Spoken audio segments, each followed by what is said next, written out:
Yo, hey, this shit easy, nigga. Hey, all I'm talking about, nigga, I'm still out here trying to get it. Contender Regime Boxing, checking back in with y'all, man. What's happening? What's going on, man? So, I was watching Gary Russell Jr.'s interview on the Last Stand podcast with Brian Custer. I've been waiting on this interview to drop for a minute now. There was a trailer that was put out maybe like a week ago. So I've been waiting on this. I knew it was going to be entertaining. You know, anytime Mr. Gary Russell Jr. gets on camera, he always saying some funny shit, man. You know, but I'm a huge fan of Gary Russell Jr.'s skill set, his ability. I think he has the fastest hands in boxing. I think he has just a lot of natural ability and a lot of boxing skills. You could tell he grew up in a boxing family, grew up in the sport since a kid, and really has perfected his craft and just really honed his skills and you know, just put himself in a position to be able to compete on this level versus other elite talented boxers. So I appreciate that about Gary Russell Jr. And that's what makes me a fan of Gary Russell Jr. You got a good and entertaining personality as well.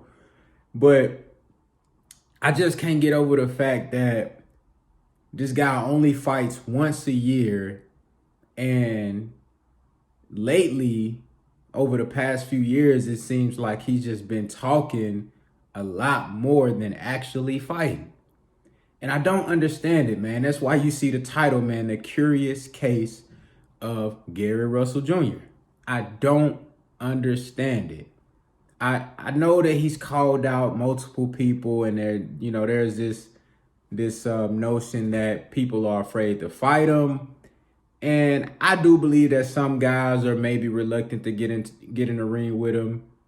I don't know what their reasons are. Maybe he's not a big name. He's high risk, low reward. Maybe that's what it is. But then I also feel like that guys are willing to get into the ring with Gary Russell Jr., but for whatever reason, things are getting lost in translation. Fights are not being made. Deals are not being completed. I don't know why, but this has to change. And I think for Gary Russell Jr., while he's not able to get the guys that he wants in the ring, he says he wants to fight Tank Davis. He says he wants to fight Lomachenko again. He says he wants to fight Leo Santa Cruz and even Terrence Crawford. He's still saying that he'll whoop Terrence Crawford ass at 147. Gary Russell, please keep Terrence Crawford's name out your mouth, bro, because I don't want to see you get done like that on TV, dog. I promise you. I already made a video on this, bro.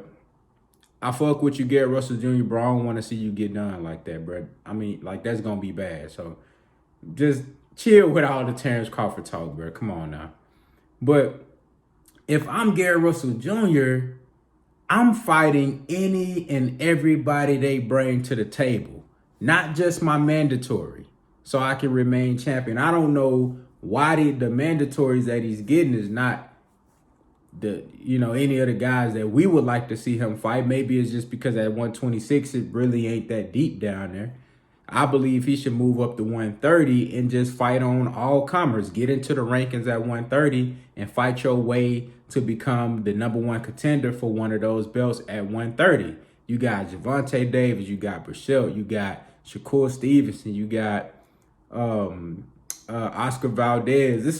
That division is very, very deep. It's a lot of guys at 130, and it's a popping division right now. You can go up to 135, get in the mix at 135. I feel like you should be fighting at least 2-3 times a year. And if they want to put you in there with cab drivers, get in there with cab drivers. Get in there with Uber drivers and DoorDash deliverers. Get in there with all of the Kroger cashiers. You know what I'm saying? All of anybody you can find that is willing to get into the ring with you, get in the ring and whoop they ass. You feel me? You supposed to be putting on a showcase, building a portfolio full of ass whoopings. You know what I'm saying? If I'm Gary Russell Jr., I'm building up the largest portfolio you ever seen of ass whoopings. And I don't give a damn who is on the resume. Look what Triple G did. Triple G made a whole career off whooping nobodies. You know what I'm saying? Do the same thing. Build your name up. Build up this fake mystique that everybody's afraid of you. You know what I'm saying? Build it up. Make it seem like, oh my God, Gary Russell Jr. is knocking everybody out. Nobody can compete with him. Oh my God, what are we gonna do? We have to find somebody to compete and get in there and see if they can go 6 rounds with Gary Russell Jr. Oh my God, he's whooping everybody's ass. That's what I would do. That's what they did with Triple G. He was whipping up on dudes that they found off the street, putting them in the ring with Triple G, and they was making him look like a monster. Soon as he got in there with somebody that was halfway decent like Danny Jacobs, the fight goes 12 rounds. Then you get in there with Canelo and you get a draw. You know what I'm saying? Like, but before that, he was whooping everybody's ass. You know what I'm saying? So if I'm Gary Russell Jr., I would do the same thing.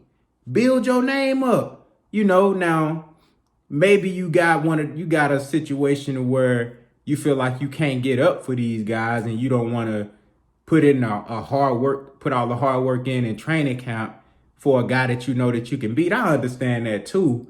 But bro, man, if you love boxing like you say you do, bro, you supposed to be in there just whooping everybody ass, period. Until one day somebody gonna say, look, we gotta fight this dude. Everybody think he a beast. I can make some money fighting him.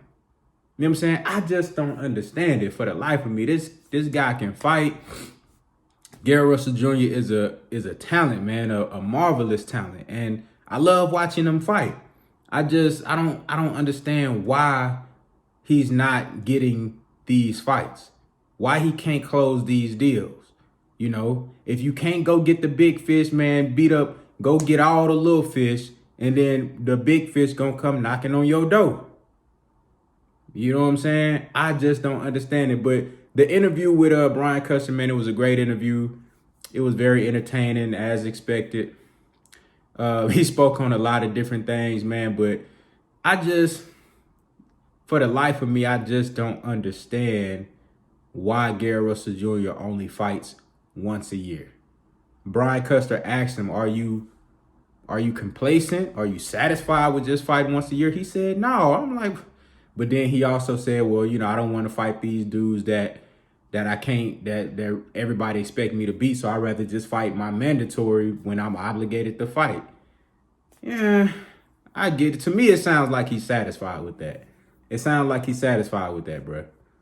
You know, but I want to know what y'all think, man. What do you feel like Gary Russell Jr. needs to do to up his game, to level up, to get in the conversation with these guys that he feels like he should be on the same level or above? If he feels like he's the best fighter in boxing, that's what he said. He said, pound for pound, can't nobody in boxing fuck with him. Don't nobody bring what he bring to the table. If you feel like that, what can Gary Russell Jr. do to level up, to get in these big fights and put his name in the conversation to where you can't pass him up, you can't overlook him, you want to fight Gary Russell Jr.